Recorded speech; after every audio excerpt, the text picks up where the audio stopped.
In the early summer of 2003, a group of young students gathered to embark on a trip to the Great Lakes, located in the northeast of America. There were 4 girls and 3 guys in the group.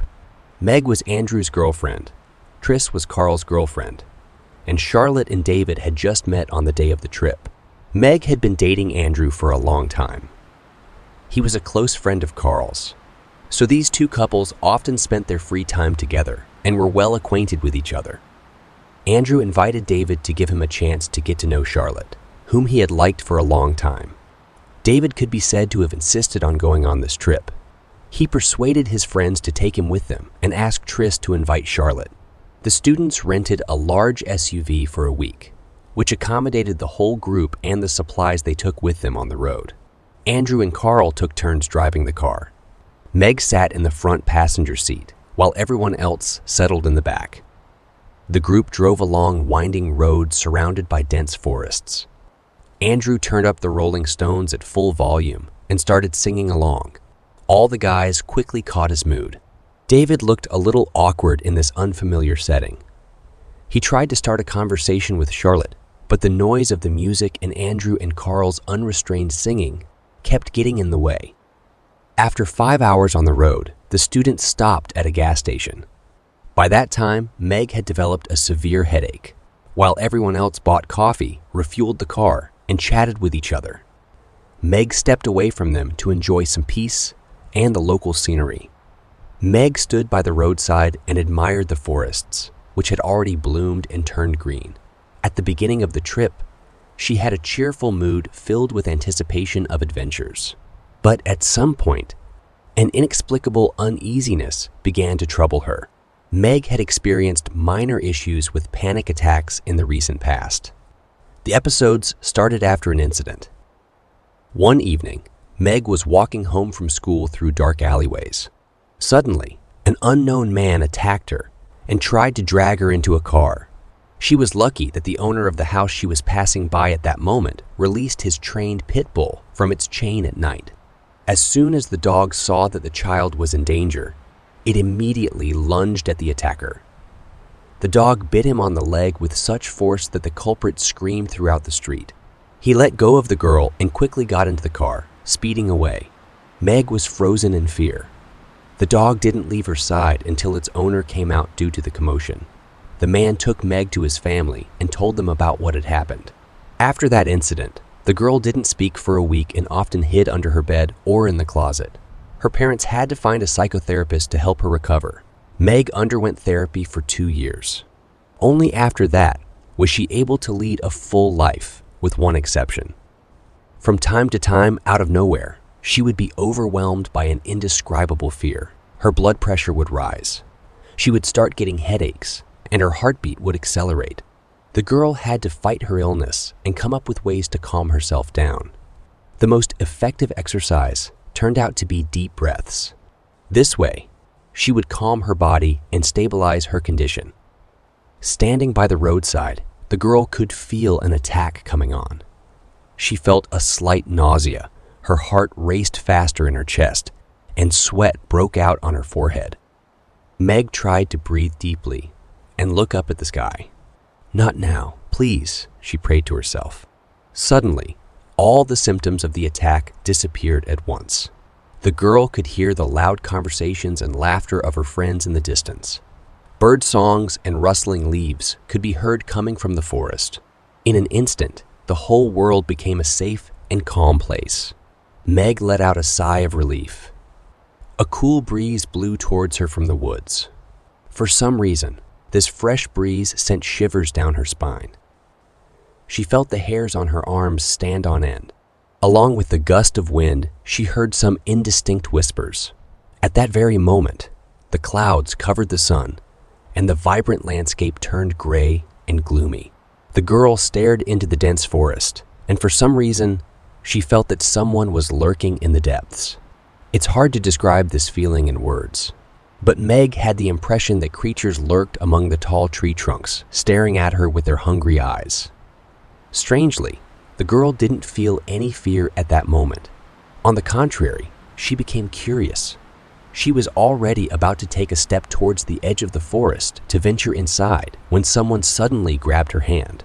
Meg felt a strong dizziness and nausea. She instantly began to experience a panic attack. She couldn't be unexpectedly grabbed by the hand. In her brain, that childhood event replayed vividly, and she lost consciousness. Everything went dark for Meg. She woke up on a couch in the lounge of the gas station. When she opened her eyes, she saw Andrew pushing David and shouting at him, while Carl stood between them, trying to separate them. Triss sat next to Meg, wiping her forehead with a damp cloth. Charlotte stood in the corner, casually drinking coffee and looking at her phone. At first, Meg could only hear muffled voices. She couldn't understand where she was. The girl got lost in her thoughts, as is usually the case after an attack. "Why did you grab her hand?" Meg heard her boyfriend's angry voice. She had gone too far. "I was calling her, but she didn't respond," said David, looking bewildered. "That's enough, Andrew. It's our fault for not warning him." Carl tried to reason with his friend. Indeed, David was unaware of Meg's issue. He had been calling her name for a long time, asking her to come back to the others. Meg was so lost in her thoughts that she didn't hear his voice. That's when David ran up to her from behind and took her hand, which led to her losing consciousness. At least, that's how it seemed at first glance. "Someone called me from the forest," Meg whispered barely audibly. Andrew immediately rushed to her and started asking if she was okay. When Meg mentioned that someone from the forest had called her, the gas station attendant, who was sitting behind the counter, jumped to his feet. At first, no one paid attention to him. "You probably imagined it," Andrew said, addressing his girlfriend. "Yeah, due to the panic attack, you can see and hear things that aren't there," Triss continued, holding her friend's hand. "She just wants attention. That's all. Why are you all making such a fuss?" Charlotte suddenly spoke in a jealous tone. Triss immediately jumped up and confronted her, saying, "What nonsense are you spouting? She has a real problem. How would you know what she's been through? How can you be such a mean person?" "I think we all need to calm down a bit," Carl spoke up again. "Let's stay here overnight, rest, and continue our journey tomorrow morning." Next to the gas station, there was an old hotel that hadn't been occupied for a year. The gas station attendant offered Carl to stay there for the night, while Meg was unconscious. No one knew what condition she was in and whether she would be able to continue the journey once she regained consciousness. Everyone agreed to Carl's suggestion. The young people had some hot coffee, a light snack, and headed to the neighboring hotel to find a place to sleep. On that day, besides them and the gas station attendant named Fred, there was no one else at the gas station. Fred was an elderly man, dressed in a plaid shirt with long mustaches and a round hat, similar to those worn by rangers. The hotel was in a terrible state. As soon as the young people crossed its threshold, they regretted agreeing to stay there for the night. Fred followed them in and turned on the lights. Dim yellow bulbs illuminated the shabby rooms of the old hotel. Everyone chose more or less suitable rooms for themselves, which were next to each other, and prepared to go to sleep. That's when Fred appeared in the doorway of Meg and Andrew's room. He beckoned the young man over. The young man noticed that the gas station attendant looked very concerned. When they moved a bit further away from the others, the old man whispered, "Be careful in these woods. Your girlfriend may be suffering from some illness." But the phrase about someone calling her into the woods troubled me. I've heard countless stories of people going into the woods following voices. Those stories never end well. Look out for each other. Andrew nodded and returned to his room. The hotel was small. It was an old 2-story building with 10 rooms. There were 4 rooms on the first floor and 5 on the second. The whole group of tourists settled on the second floor. From there was a good view of the gorge, covered in dense forest and divided in the middle by the road they had traveled on. Meg had already recovered. She felt normal again. The group gathered around the table. Carl took out coffee and sandwiches from the car and prepared a decent dinner. Evening was approaching. Carl initially wanted to tell a scary story, but after what happened to Meg, he decided to refrain from it. Triss was discussing wedding dresses with Meg, while Andrew and Carl watched as David clumsily tried to make a move on Charlotte. "What kind of music do you listen to?" David asked shyly. "I listen to whatever I like," Charlotte replied disinterestedly, not taking her eyes off her phone. Apparently, that question was the only thing that came to the timid David's mind, because after the girl's response, he fell silent awkwardly. With trembling hands, he brought the cup of hot coffee to his lips and burned himself badly. Andrew and Corey couldn't hold back their laughter. The young people stayed up until midnight and were getting ready to go to sleep. They dispersed to their respective rooms. The window in the room where Meg and Andrew were staying faced the backyard, where a small stream flowed. From Triss and Carl's window, they could see the gas station, where they had parked their car. Right behind the gas station, there was a small ravine. On the other side, across the road, the dense forest began. Meg lay in her bed, already beginning to drift off to sleep when she heard her friends in the adjacent room start to fuss. "What is he doing in there?" Meg heard Carl's puzzled voice. "He seemed strange to me from the beginning," Charlotte said. Footsteps echoed in the corridor, and a moment later, Meg heard a knock on the door. "Hey guys, are you still awake?" David asked with a concerned and hushed voice. "Come here, you have to see this." Meg and Andrew quickly went into Triss and Carl's room. They stood by the window, their eyes fixed on something outside. Mag squeezed between them, trying to understand what had captured their attention so intensely. Meg saw the gas station attendant standing in the same spot where she had heard the voices from the woods earlier that evening. The old man stood motionless, gazing into the depths of the forest. He held a flashlight in his hands, which was pointed at the ground for some reason. Soon, the whole group of young people gathered around that small window, observing with a mix of fear and curiosity.